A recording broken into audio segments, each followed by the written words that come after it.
So in our last lecture, we're discussing about the forces. We discussed about why we do draw free body diagram. So let us consider another example to make things clear.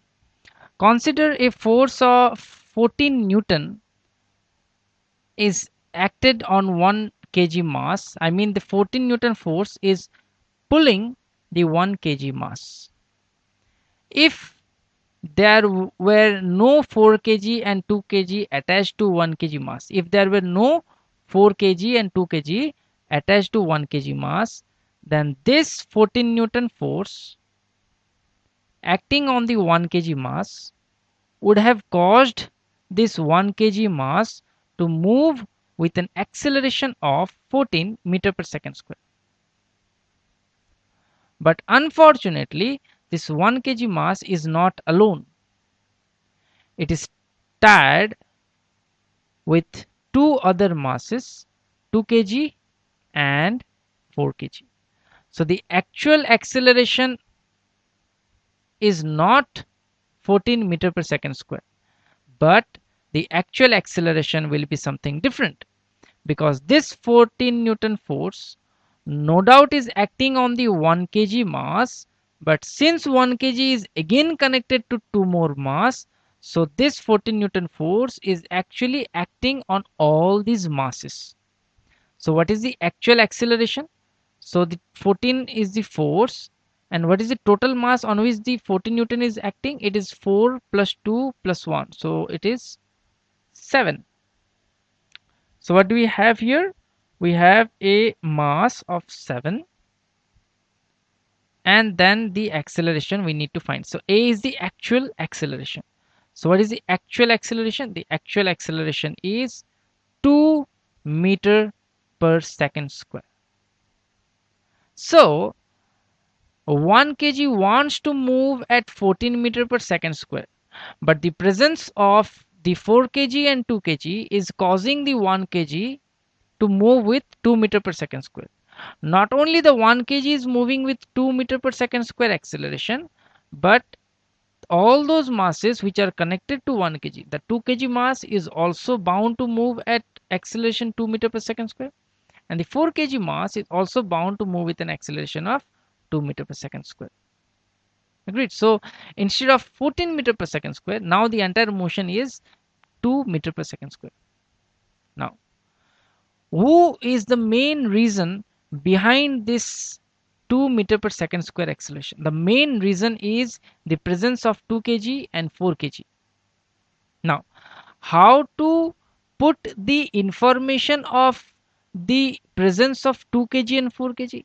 The only way to put the information of 2 kg and 4 kg is to say that there is a tension in the rope that is not allowing 1 kg mass to move at 14 meter per second square. It means on 1 kg mass, the force acting is actually 14 minus T. And this total force, which is actually less than 14, that is 14 minus T, is causing the 1 kg mass to move with what acceleration? To move with an acceleration of 2 meter per second square. So what information does this tension that we said that is on the rope, what information the tension carries? The information that this tension carries is same as saying that there is a 4 kg and 2 kg attached to 1 kg. This information is carried by the tension. So this is on the 1 kg mass. But what about the 2 kg mass? What about the 2 kg mass? If you look at 2 kg mass, then this wait. So what about the 4 kg mass? So forget 2 kg mass. Can you tell me what about the 4 kg mass? If you look at the 4 kg mass, you see that the 4 kg mass is also moving with an acceleration 2 meter per second square. But the force 14 Newton is acting on 1 kg. There is no force 14 Newton acting separately on 4 kg. So who is making this 4 kg move forward?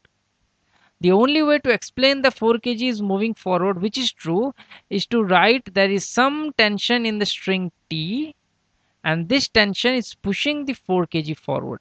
So This tension T is the only factor responsible for the 4 kg to move with an acceleration of 2 meter per second square.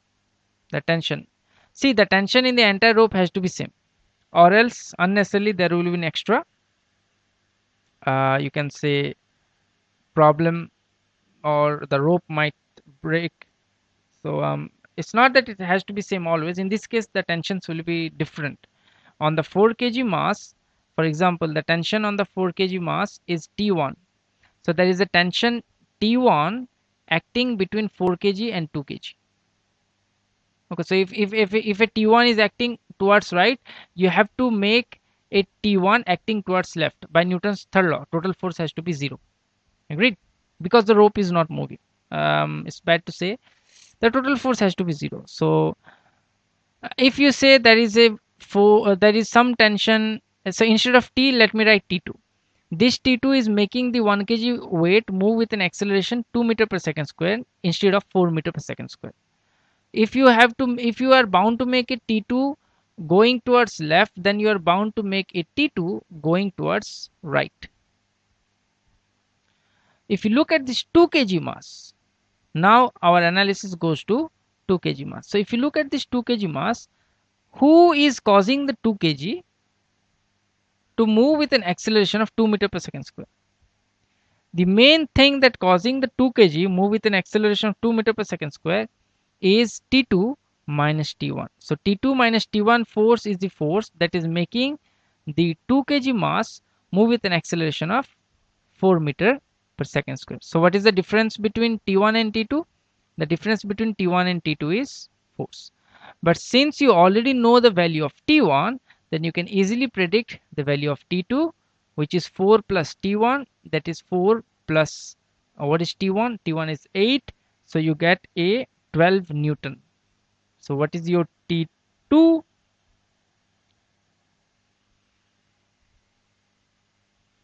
It is 12 Newton. Agreed?